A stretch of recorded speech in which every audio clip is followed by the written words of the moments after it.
Welcome, everyone, to another episode of the Rod and Staff podcast. I'm Rod Saunders from Jew and Greek, and joining me today, once again, is my friend Marcus Curtis. Say hello to everybody. Yeah. Hi, everybody. Marcus and I talk all the time. I think you've probably heard me mention that before, and we've worked on several projects together and everything. And over the last 2-3 years, he's been working on this book called The Real Battle, where he traces the battle for truth throughout church history. And he's finally got the book finished and printed out. It's now it's published on Amazon. So I invited him here today to talk a little bit about it and get into some of the interesting and relevant topics in the book, because these things aren't just church history. These things are relevant to us today because the battle for truth continues. Mm-hmm. So Marcus, first of all, let's talk about how you got started on this topic.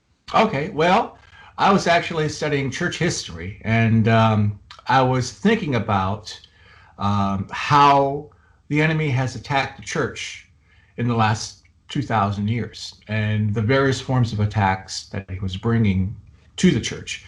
And it dawned on me that the reformation of the church happens to coincide with the rise of evolution. In other words, after the reformation of the church was over, then evolution came on the scene. And I thought, well, that's kind of interesting, the way the timing of this thing works. Mm-hmm. Because why would there be this evolution coming about 1,700 years after Christ?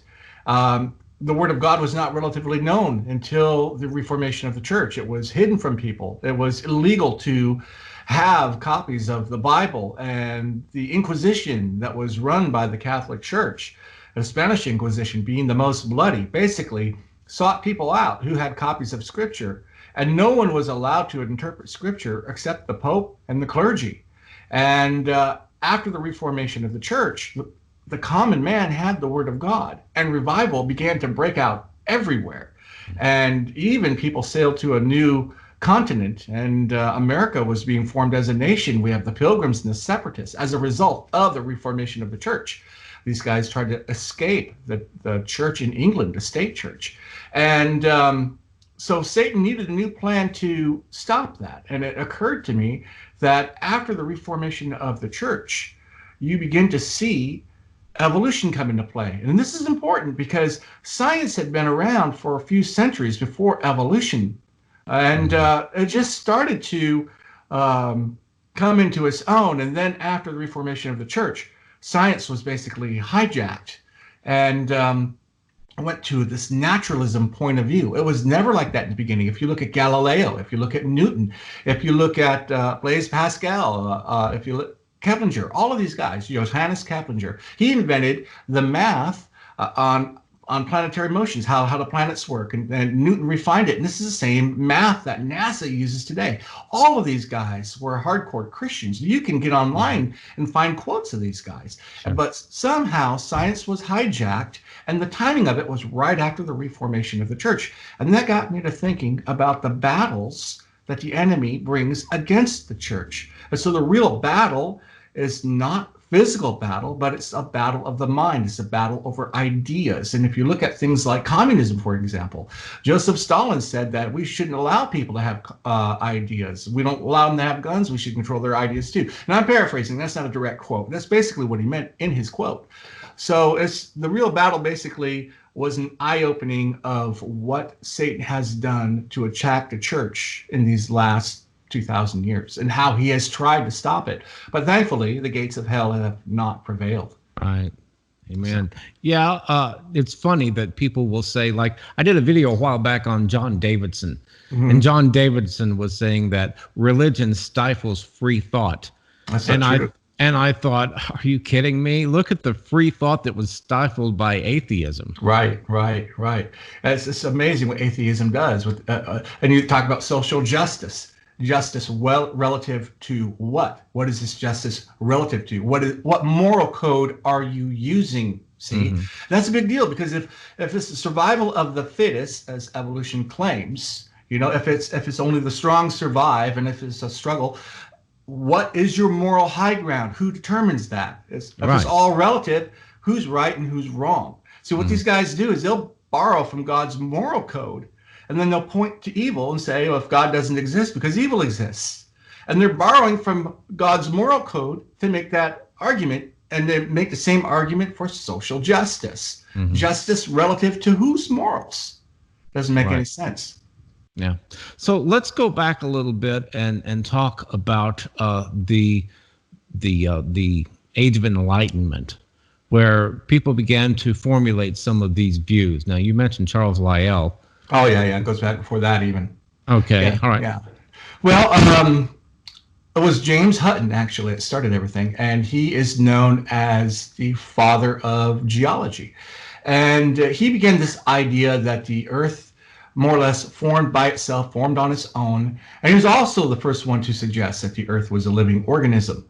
And he basically came up with this theory by looking at erosion rates and sedimentation rates, that the earth basically formed over a long period of time on its own without any spiritual guidance. It formed through natural causes, basically. And he sparked something called the Scottish Enlightenment. Okay, and it was towards the end of the 18th century. 1795, around that time, he released all of his writings and stuff, and he traveled around to universities and made a career out of this. Charles Lyell seen this, and he came up with something interesting. He invented something, and you're only going to find it in the textbooks. You're not going to find it anywhere else in the world, but he invented something called the geologic column. And the interesting thing about Charles Lyell is that he did not abandon his Christianity. He just rejected all the parts of the Bible that didn't have Moses in it. Anything that had Moses, he rejected that part. But see, the devil knows that if you attack Moses, in the ash heap of Moses, you're going to find the cross. So instead of going directly towards Jesus, they go directly to Moses, and they attack him first. And they know that in that ash heap, the cross of Christ is going to be there. So Charles Lyell invented this geologic column, and all this belief began to come to light in these universities, where the earth is older than what the Bible declares, because the Bible gives the age 7,000 years, and that's from taking all the time periods and adding them together, and then they come up with the age of 6,000 or 7,000 years. I'm not going to put an exact date on it, but that's more or less what they say. And so everybody believed that the earth was older, because they began to subscribe to this belief that the earth formed itself. So if you believe that the earth is older, that's okay. If you believe the earth is older, you have to subscribe to the belief that the earth also formed itself, which goes against, in the beginning, God created the heavens and the earth. Okay. So this began to gain some traction in some of these universities. And then you have Thomas Malthus. And Thomas Malthus basically was a clergyman, and he looked at poverty rates in sections where there was overpopulation and people didn't have enough food to feed themselves. And he wrote a book about that. And then along comes Charles Darwin, who was a friend of Charles Lyell. So the belief that the earth was millions of years old, and the belief in evolution existed actually before Charles Darwin. It was called the transmutation of species. And what Darwin did basically is solidify this belief system. And when he came out with his theory, with his book, Karl Marx wrote an opus in dedication to Darwin. And Karl Marx didn't change his beliefs. Karl Marx just had his beliefs confirmed by Charles Darwin, which was interesting to me, because everything that Karl Marx wrote is based on evolution. That's what he believed. And there being no God and natural causes. All Das Kapital and the Communist Manifesto are both pieces of work that reject God. This is why socialism and communism fits on the foundation of evolution. That's what it is. It's an evolution doctrine at the foundation. This is why they reject Christianity. This is why Marxism flatly rejects any kind of God, or Christian God especially. They're at war with that. And when you see Marxists in the streets today, you have to understand these people are at war with God. This is a spiritual battle. This is not something that's just, in the realm of the physical. These are ideas, these are thoughts that we war against. We wrestle not against flesh and blood, but we take every thought into captivity that opposes itself against the knowledge of God. And that's what we're supposed to do as Christians. And that's why I wrote the book. So it's not just a clash of ideologies. There's a spiritual battle that is playing out through the clash of ideologies. And one of the things that that they had to point to is the age of the universe, the age of the earth, because all of their theories are based on time and chance. You've got to have lots of time for all of these evolutionary changes to occur. You have to have lots of time for the universe to essentially create itself. Right. And it's the theory behind everything is that it's all based, if it's naturalism, it's pure naturalism. Everything is about time and chance. And now, of course, they're going to the multiverse theory, right? Because they're thinking, well, when you look at the math, there's not enough time and there's not enough chance for everything in the universe to organize and be in the current orbits and organized structure that we see within the universe. It couldn't have happened within the time frame that they're positing, which is I think about 14 billion years now. The math doesn't work out, and they know that. Now they're having to say, okay, well, maybe there's multiple universes. You give us enough universes with enough time and enough chance, then we can, have the universe that we're living in where life can exist. Right. But you notice that everything points to a natural cause. When they come up with all this stuff, well, for example, they once believed that the universe was here all the time. It was something that was existing all the time, and it never really changed. It was just always here. It's steady state theory. Steady state, right? And until Hubble came along. Now, Edwin Hubble is amazing. He wound up proving through his observations that the universe is expanding with the redshift and everything. That threw everything off kilter, because if the universe is expanding, that meant that it had a beginning. See, everything they taught before this was totally different. So they had to change their paradigm. But when they changed their point of view, they didn't go with a spiritual point of view. They went to a natural cause. And that's what always happens with these people. The answer can never be it's God, or maybe it's a spiritual cause, or maybe there's something more to it. It's always a natural cause in their mind that creates this. And that's what blows me away. And because it just doesn't support that. If you look at the things that support life here on Earth, now Carl Sagan said we needed two things. We needed a planet about the size of Earth, the distance, right distance from a sun, and a certain kind of sun. And he had these numbers of all the worlds that should be out there. But those are the only two things that were needed for life, according to Carl Sagan way back then. But as it turns out now, the list is somewhere around 150 to 200. I don't have the entire list, but NASA has 150 to 200 things that need to be in place in order for carbon-based life form to exist. You need a planet the right distance from the sun. The planet needs to have water. You need bigger planets like Jupiter. Otherwise, the Earth is an interstellar dartboard that attaches asteroids. You need a moon, because the moon controls the tides. I mean, if you list them all out, you have 150, 200. You know what that does to the chances of planets that are out there? That narrows it. The more requirements for life that you have, the smaller the chances that life is going to emerge on its own. Right. And the smaller the chances it's emerged from a natural cause. Right. Yeah. So that's just amazing to me. But that is the that belief system is responsible for most of the carnage in the 20th century. We had World War I, World War II. All of that is due to that belief system. If that belief system were not there, we would not have experienced the carnage we've experienced in the 20th century. And that's what we have to come to grips with. Okay, so let's back up a little bit into the 19th century and the Gilded Age. Okay, how did that factor into the rise of evolution? Okay, well, there was a process that happened. When evolution first came on the scene, in the book I point out to Haeckel. Haeckel He was an artist, and he took a lot of the evolutionary concepts that were hard to grasp, and he made art to kind of illustrate this, even though it was fiction. And most of his work has been discredited now. But he had you might know about the Haeckel embryos and those kind of things. So the universities were filled with all this stuff.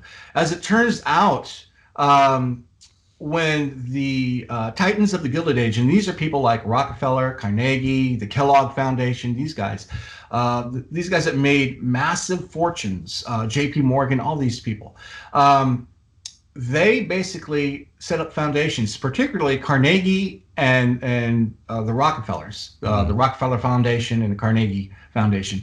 And they set up these foundations, and part of the funding went to colleges and universities around the world. They funded these colleges and these universities to teach evolution, and they started a board of education, and they started standards for schools that didn't exist before and had laws passed. And if you were a school in college and you wanted the funding, you had to teach evolution. Now, it was welcomed in universities, but some scientists didn't like it. Louis Agassiz is a guy that I list that does not like the theory of evolution. Now, Louis Agassiz is an interesting character because he is a guy that is known for as the founder of the Ice Age, or came up with the theory of the Ice Age, because he believed that the Earth was millions of years old. Everybody in universities by this time believed it because of James Hutton. And so when the theory of evolution came up, he did not like it at all. He wanted to debate Darwin. He wanted to confront Darwin. As a matter of fact, many scientists, there were a few scientists that did not like this new theory at all, but they were forced to accept it. They were forced to teach it because they wanted that grant money. They had to have that grant money from these foundations. And the foundations were from the Titans. And the Titans liked or were drawn to this theory because of survival of the fittest. Only the strong survived, and these guys were ruthless, and it justified their actions. So they were drawn to the theory. So what wound up happening was, after a while, you had a generation of people that graduated that were basically taught all this evolution. And among those people that graduated is a generation of lawyers. And eventually these lawyers, some of these lawyers sat as judges within the federal court system. Eventually, some of them became congressmen. Eventually, some of them became judges in the Supreme Court. And then they started passing laws that were in favor of evolution. These guys were taught in the universities all of this nonsense. And then when they got into their law practice, they wound up working cases that favored that. And that's how it filtered down to the school systems. And you have a lot of different types of cases that I outline in the book, and you can see the progression as it goes down. We'll start with Carrie Buck. Carrie Buck was forcibly sterilized. They took her because of eugenics. I should back up and explain what eugenics is, just so that you know. Francis Galton is Charles Darwin's cousin, and he came up with the theory of eugenics. And basically, it means favored gene. In other words, some people in the human race were further evolved more than others. And so there was a systematic weeding out of the people that didn't have good genes, and the people that had favorable genes, those are the ones that they want to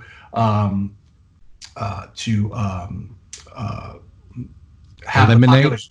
No, the ones with the favorite genes are the people they wanted to populate, to have babies and increase the population. But the people who didn't have good genes, those are the ones they eliminated. And people who were involved in eugenics, the Kellogg's Foundation, for example, they didn't want black people to reproduce. The abortion was built on that as well. So eugenics is what Adolf Hitler believed. Eugenics is also found in socialism and Marxism. So, this is a thing that perpetuated the mass murder of the 20th century was eugenics. And after World War II, because it was so tied to Hitler, it kind of faked its own death, which we can get into that a little bit later. But it's still around today. And but eugenics was the thing that drove all this mass murder. So I forgot where I was going after that. Well, so basically, the rise of evolution in the universities was a direct result of the titans of industry, right, funding funding. the universities Exactly on the right. condition that they teach evolution. Right. Exactly And see, right. I never knew that until I started reading your research on this. Yeah, and the back of the book, just so that people know, the back of the book has the last chapter is nothing but links. And these are links to Encyclopedia Britannica articles, Wikipedia articles. I mean, you don't have to take my word for the things I'm saying.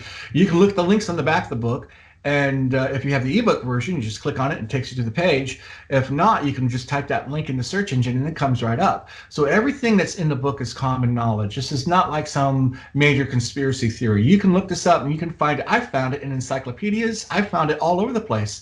It's just not taught. And Mm-hmm. people are forgetting their history. We see people tearing down statues today because they don't know what their history is. Yeah. And so this is a lot of fun history. If people knew the original title of Charles Darwin's book on on the origin of the species, Right.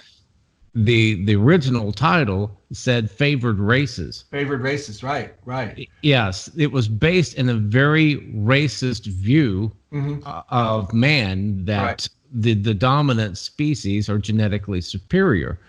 And here we are watching people tear down all these statues. Why don't they tear down statues of Charles Darwin? Right. Right. Because he was about as racist as you could get. Yeah. You it's the know, most it's racist guy. all of the like you mentioned, the carnage in the 20th century. And Planned Parenthood, Margaret Sanger, you know, you talk about that a little bit because there were some things about Margaret Sanger that I had no idea until I read your book. Yeah. Well, one of the things that's in the book is Margaret Sanger was a member of the KKK. She promoted abortion and spoke at KKK rallies. They targeted. I guess we should mention she was the one behind Planned Parenthood. Yeah, she is the founder of Planned Parenthood. That's exactly right. And the whole thing, though, is not about aborting babies. It's about population control. It's about the favored races being selected above the not so favored races. And I don't know who gets to decide that or not because everybody's equal in God's eyes. You know, but it's choosing the favored races above the not so favored races, which is very, I don't know, prideful, I guess is the word. But I can't believe the audacity of some of these people. But they basically she gave awards to Hitler. They corresponded, but she basically had all of these quotes, and I outlined all the quotes in the book. Now I can't remember them off the top of my head, but there's a bunch of quotes where she basically wanted to set up a licensing program for anybody who wants to have children. They have to get a license from the state to even have children. And this whole thing is they get to choose who gets to have babies, who gets to have a family, and it's just evil. It's just inherently evil. She is a very evil person. But now what I see, which is interesting to me, is they rejected eugenics. I said earlier it kind of faked its own death, right? Well, the same goals of eugenics can be found in the environmental movement. If you look, it's population control, it's carbon footprint. We have to reduce the population. All the same stated goals that you find in the environmental movement are basically found in eugenics. It's kind of almost a rebirth of eugenics, if you will. They're very similar. So it's just amazing to me that the planet is in danger of all these people. And they thought that the planet was in danger of people under eugenics because of evolution.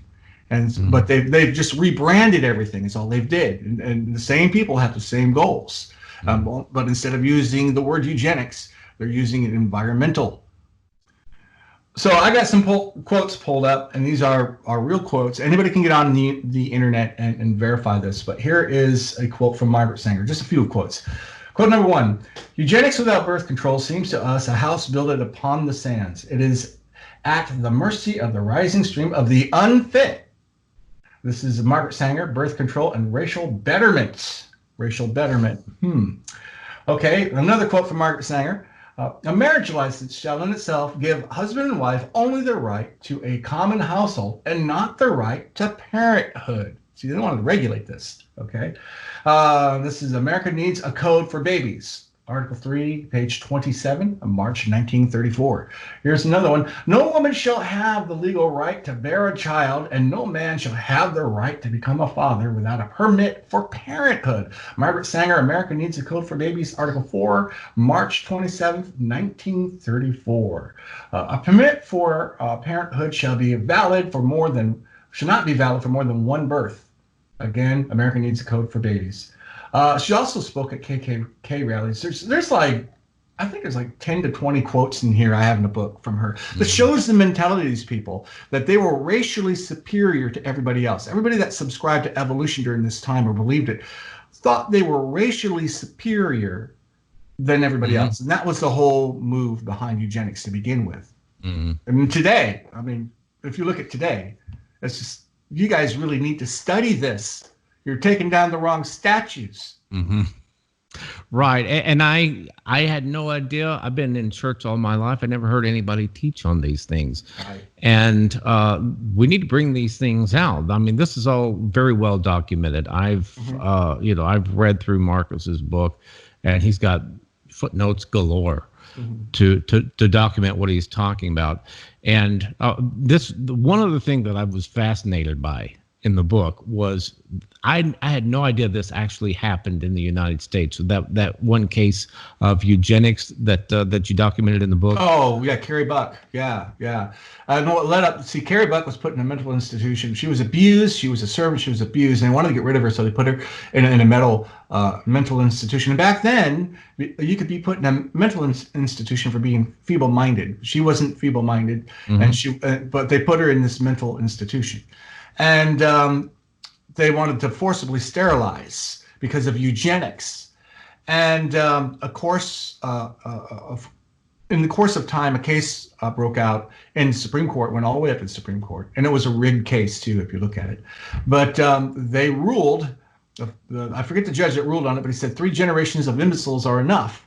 And they ruled to have her forcibly. Unbelievable. Yeah, you were called an imbecile, right? So she was forcibly sterilized, but that opened the door to 70,000 women being forcibly sterilized in these institutions for the purpose of not breeding, for the purpose of genetic superiority.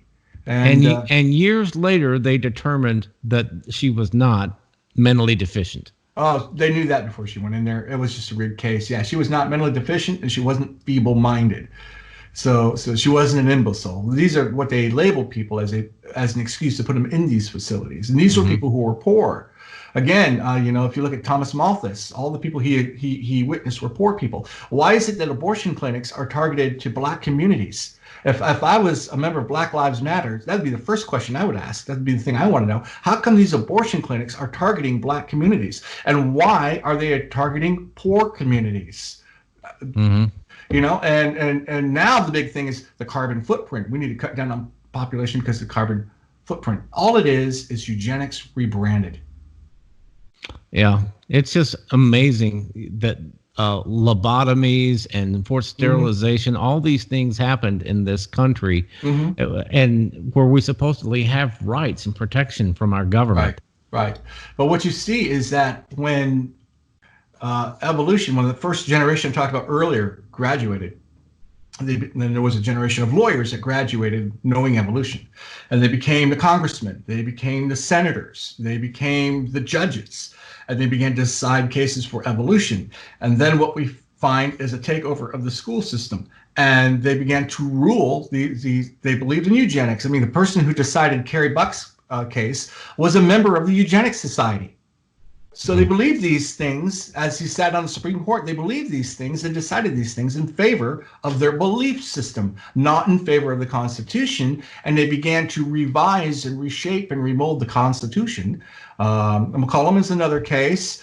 They stripped the Bible out of school in 1962 and prayer out of school in 1962, 1963, and from Madeleine Murray O'Hara. But there was other cases that led up to that paved the way to that, and it was a steady progression. Now, all of this is outlined in detail. I spent months researching it, and a lot of it I can't remember off the top of my head. I'd have to go to the book and look at it. But when we got to the point where the Bible was removed and prayer was removed, that's when everything went downhill. And as far as I can tell, by the time I entered school, the Bible was already gone, prayer was already gone, and I was being taught all this Carl Sagan nonsense. I was taught that dinosaurs became birds. That confused me. I came home and said, Dad, did you know that dinosaurs turned into birds? And he looked at me and he smiled and he nodded. Said, yeah, I knew that. I knew he was kind of kidding with me, but he knew that's something the school taught me. I never accepted that. I thought, that is strange. How can a dinosaur turn into a bird? But it's amazing what we teach kids. We teach them that they're nothing but animals, and then we are shocked and surprised when they behave like animals. Mm-hmm.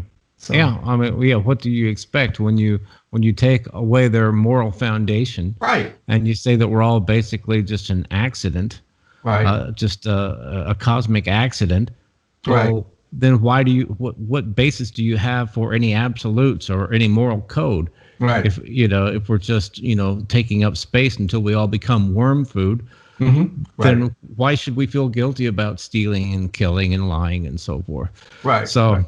The book is called The Real Battle. Did you have something else to say?